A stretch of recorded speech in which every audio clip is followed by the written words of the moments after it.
Hi there, welcome back to my channel. I'm Jaclyn proper, and today we're talking about the intersection of kink and neurodivergence. Now, I'll just say there's new terminology popping up around this. Is it neurodivergence? Is it neurodiverse? Essentially, it means that your brain works a little differently than the quote unquote typical person. What is typical, you might ask? Well, it's whatever Western psychology deems typical, which in my opinion is up for debate, but I digress. Essentially, if you are neurodivergent, there might be a different way that you are processing information. And this can be on a spectrum. This might look like difficulty picking up on social rules. It might look like different physical or sensory needs. There might be issues with things like emotional regulation. I like to look at the positive aspects of neurodivergence. Like, for example, neurodivergent people tend to be more innovative, can think outside of the box, have better pattern recognition. And a little bit on my background, I am a survivor of early life trauma. So I was diagnosed with CPTSD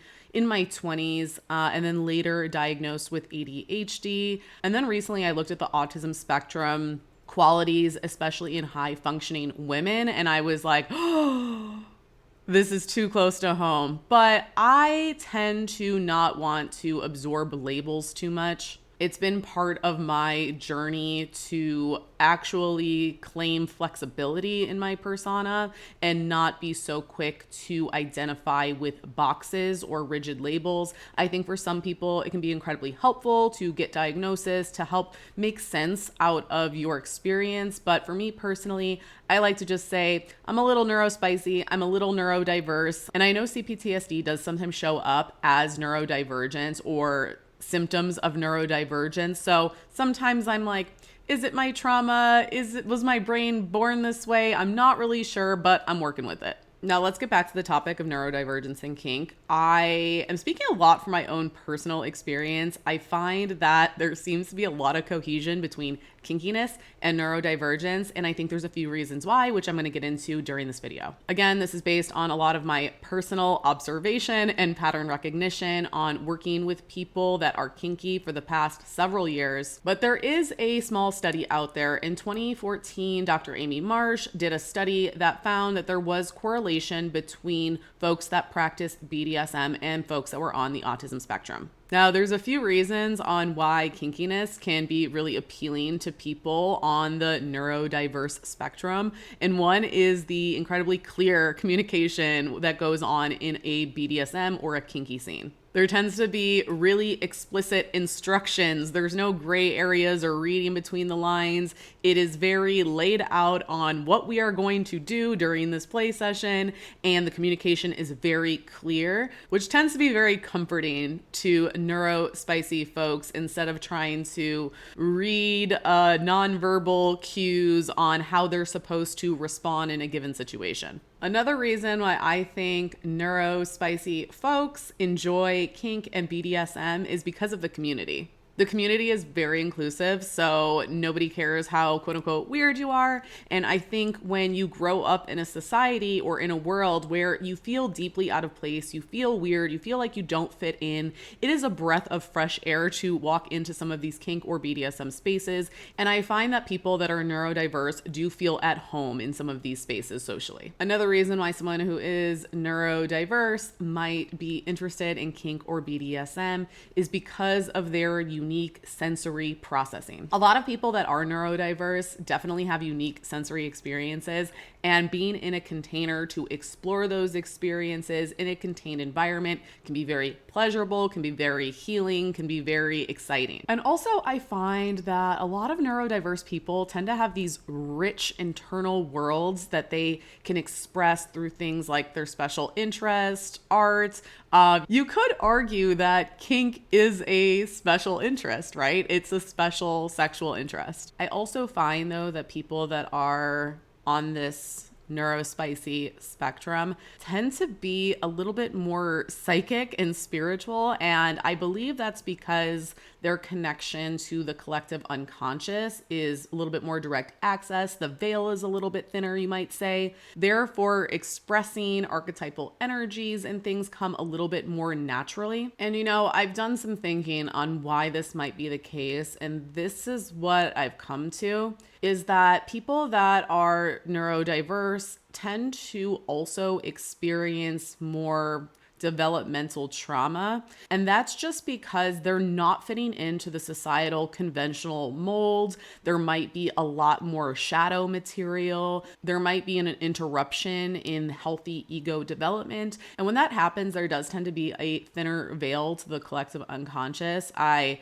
always say, trauma kind of makes you psychic because your ego is kind of the door and is the barrier of like, I am me. And the collective unconscious is kind of this cloud above me. However, if you experience a lot of developmental trauma or shame, that ego doesn't really get built with a super strong wall. So therefore, there's more access, more holes, so to speak, to be able to play with the collective unconscious energy. I personally find this to be a gift, but if you don't do shadow work, there is a tendency to perhaps kind of get lost in the soup or have more difficulty regulating emotions. And this is why shadow work for folks that are neurospicy is so incredibly important. There's also been studies out there that folks that are neurodivergent are more sensitive to trauma overall. So for example, the same event that could happen to a neurotypical could happen to somebody who is neurodivergent,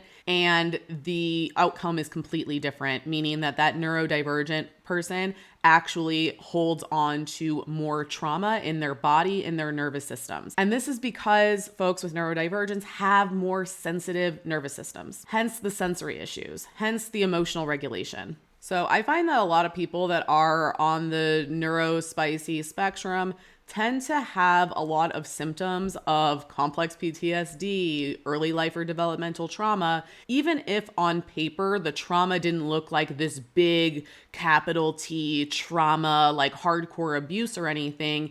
It's just the nervous system is a lot more sensitive. So things like an emotionally absent parent or social rejection tends to have a harder impact on these individuals. If you resonated with anything that I said, know that you are very important to this collective shift that's happening in our society right now. We need more than ever now people to be anchored in their uniqueness, to be anchored in their individuality, to be thinking outside of the box. I even heard this somewhere, which really resonated with me, that neurodivergence and the spike of neurodivergence is actually evolutionary for when a society needs to evolve. And baby, we're there. There is so much going on in the world right now that everybody's kind of waking up and going, wait a second, let's start looking at these structures that we have in place in our society and do something about them. A lot of these systems that are in place right now are very unjust. They serve the few versus the many. And I know the people that are called to my work are part of this shift and are meant to be a change maker. And this is why your shadow work is very important. And I also want to mention, from a Jungian psychology perspective, there's a lot of work that needs to be done on the identity level and on the persona level, because we talk a lot about how neurodivergent folks and masking. It's because when you are raised in a society that really isn't built for you, the mask becomes heavy. It becomes carefully curated and heavy. And a lot of the work that I do with clients is to really help identify that mask and what is you versus what is the mask that's been curated for society. And I know for me in particular, when I was doing this work, I realized that I had almost become my mask at a certain point, and I was this little programmed robot working in the world, and I didn't even know who the true version of me was anymore. And if you resonate with this, shadow work is definitely the most helpful thing you can do for your soul, for your psyche, for your emotional health. Anyways, if you resonated at all with this and you're interested in doing this work, I always offer free one-on-one alignment sessions just to get to know each other, to see if it makes sense to do a deeper coaching container together. I also have tons of free content on YouTube, on my podcast. And if you're interested in doing any exercises, I have a few workshops that are up that are replays from live workshops that I did. Those are always available for purchase. I think they're on right now for like $39. There's one that's called Erotic Shadow, and it's all about sexual psyche, sexual shadow. The other one's called Transmuted, which is all about sexual shame. The one I did most recently was called Archetypal Kink, and it was all about the collective unconscious and archetypes and how they play out in sexuality and kink. And in all of those workshops, there are specific exercises and visualizations so that you can get in touch with your own unconscious mind. My one-on-one containers are for deep transformational work.